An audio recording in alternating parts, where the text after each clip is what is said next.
Hi everyone, welcome back to my YouTube channel. তো আজকে রয়েছে আমার একটা শ্যুট। তো ভাবলাম আজকে সারাদিন কি কি করছি আজকে সেটাই তোমাদের সাথে এই ব্লগের মাধ্যমে শেয়ার করি। আশা করছি তোমাদের এই ভিডিওগুলো দেখতে ভীষণ ভালো লাগবে। তো ওই জাস্ট বাড়ি থেকে বেরিয়ে বাস স্ট্যান্ডে এলাম। অ্যাকচুয়ালি আজকে শ্যুটটা রয়েছে আমার কোচবিহারে, তো সেখানেই যাব। তো বাড়ি থেকে বেরিয়ে এখন বাস স্ট্যান্ডে এসেছি, বাসটাতে করে যাব। তো এখনও ছাড়েনি, কিছুক্ষণ টাইম আছে, তো ওয়েট করছি। ভেতরে প্রচণ্ড গরম। এবার উঠে বসবো। বাসে উঠে পড়েছি, বাস ছেড়েও দিয়েছে। মেন আজকে যেখানে যাওয়ার কথা আর কি, তো আজকে সানডে বলে বাসটা সেই স্ট্যান্ডে যাচ্ছে না। এর আগে একটা স্ট্যান্ড রয়েছে, সেখানেই নামতে হবে। তো সেখান থেকে টোটো করেই যেতে হবে। আগে জানতাম না, আগে জানলে তাহলে ডেটটা আমি তাহলে অন্যদিন করতাম।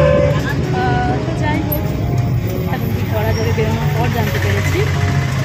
তো যেতে তো প্রায় 1 ঘন্টা মতো লেগে যাবে। এখন 11টা বাজে, পৌঁছতে 12টা, 12:30টাতে টাইম দেওয়া আছে। যাই দেখি। আমার সাথে আমার মাও যাচ্ছে। আমি আমার মাকে ছাড়া শ্যুটে খুব কমই যাই। অ্যাকচুয়ালি আমার মায়েরও ভীষণ ভালো লাগে আমার শ্যুটগুলো দেখতে, তাই জন্য আগে থেকে আমায় বলে রাখি যেদিনই শ্যুট থাকে আমি কিন্তু তোর সাথে যাব। মার দেখতে খুব পছন্দ করে, তাই জন্য ভাবি চলো তোমাকে সাথে করে নিয়ে যাই, তুমিও দেখবে। সেদিন অনেকটা সকালে উঠেছিলাম বলে ঘুমও পাচ্ছিল। তার সাথে আমার শরীরটাও একদমই ভালো ছিল না। আগের দিন আমার জ্বর ছিল, আমি লিটারেলি জ্বর নিয়েই যাচ্ছিলাম শ্যুটে। সেদিন ভীষণ গরম ছিল, তো রাস্তায় সমস্ত গাড়িগুলোকে দাঁড় করিয়ে আর্মি ক্যাম্প থেকে সবাইকে গ্লুকন-ডি দিচ্ছিল।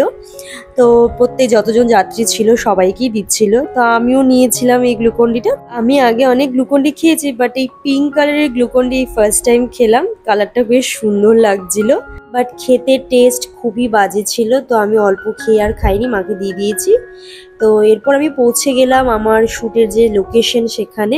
আমি আমার শ্যুটের কিছু ছোট ছোট ক্লিপস এখানে তোমাদের সাথে শেয়ার করলাম। আর অলরেডি কিন্তু আমি আমার ইউটিউব, ইনস্টাগ্রাম অ্যান্ড ফেসবুক 3টে জায়গাতেই আমার এই ভিডিওটা পোস্ট করে দিয়েছি। তোমরা যারা এখনও দেখোনি ভিডিওটা কিন্তু গিয়ে দেখে ফেলতে পারো।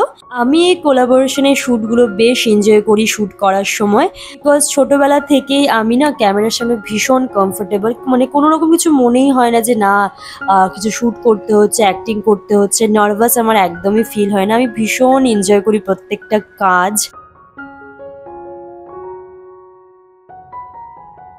ওখান থেকে আমাদেরকে দিয়েছিল গ্লুকন-ডি।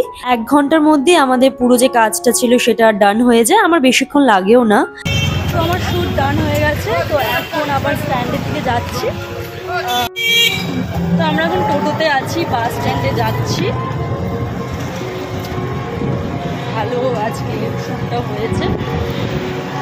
আমি তো পুরো শ্যুটে যেটা করেছি আর কি, ব্লগটা, তারপর রিলস সব কিছুই পোস্ট করবো খুব তাড়াতাড়ি।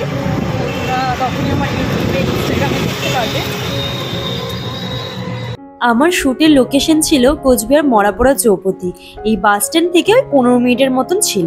তো আবার আমরা এই বাস স্ট্যান্ডে এলাম, কারণ এখান থেকেই আমরা বাসে করে ডিরেক্ট আলিপুরদুয়ার পৌঁছে যাবো। আবারও বাসে উঠে পড়েছি। এই বাস মানে মেনলি সমস্যাটা হয়ে গেছে এত গরম বলে, এই গরমের মধ্যে অবস্থা খারাপ।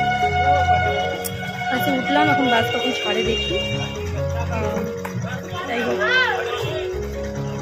জ্বর নিয়ে আজকে সারাদিন কাজ করলাম। তো ফেরার সময় আমার শরীরটা খুবই খারাপ লাগছিল, তো চেষ্টা করছিলাম একটু ঘুমানোর, কিন্তু এতটাই গরম ছিল। বাট তাও একটু মায়ের কাঁধে মাথা দিয়ে একটু রেস্ট করছিলাম। কোচবিহার থেকে আলিপুরদুয়ার যেতে বাসে ওই 1 ঘন্টা মতন লাগে, তো ওই 1 ঘন্টায় একটু ভালো করে রেস্ট করে নিলাম। আমার চুলগুলো দেখে মনে হচ্ছে আমি লিটারেলি যে কি করেছি। যাই হোক, মানে একদম জানলার ধারে বসেছিলাম, হাওয়া খাচ্ছিলাম, তাই জন্য আমার চুলের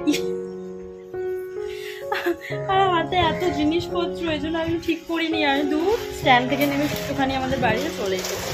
যাই হোক, এখন এগুলো সব তুলে ফ্রেশ হবো সবার ফার্স্টে, তারপর অন্য কিছু।